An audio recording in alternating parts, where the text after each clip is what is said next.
খেয়াল করছি যে আজকে দাড়িপাল্লার প্রার্থী অধ্যক্ষ নাজমুল হক চারঘাট বাঘা 6-এ ওনার পক্ষে প্রচারণাতে আসছেন বাংলাদেশ জামাত ইসলামী রাজশাহী জেলা শাখার সম্মানিত সেক্রেটারি সাবেক ছাত্র নেতা জনাব গোলাম মর্তুজা। আমরা তার কাছে প্রশ্ন রাখতে চাই যে চারঘাট বাঘা 6-এ অধ্যক্ষ নাজমুল হক আপনাদের অ্যাসিস্ট্যান্ট সেক্রেটারি, তার জয়ের ব্যাপারে আপনার বক্তব্য কি আশা করছেন আপনারা? জি আলহামদুলিল্লাহ, আপনাকে ধন্যবাদ। আমি গতকালকে থেকে আজকে পর্যন্ত এই রাজশাহী 6 আসনে চারঘাট বাঘা এই আসনে আমি কাজ করছি। আমি আশাবাদী হয়েছি যে বিগত 36শে জুলাই 24-এর আন্দোলনের পরে এই দেশকে এগিয়ে নিয়ে যাওয়ার ক্ষেত্রে বাংলাদেশ জামাত ইসলামী এবং ইসলামী ছাত্র শিবির যে কাজগুলা করছে, এটা ইতিবাচক প্রভাব সাধারণ মানুষের মাঝে পড়ছে।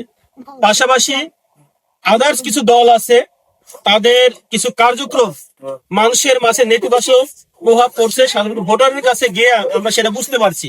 এবং আমরা ফিল করছি যে 12ই ফেব্রুয়ারি যে নির্বাচন হবে, সেই নির্বাচনে একটি ব্যালট বিপ্লব হবে, নীরব ব্যালট বিপ্লব।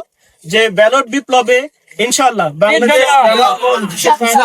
নাজমুল হক বিপুল ভোটে বিজয় হবে ইনশাআল্লাহ।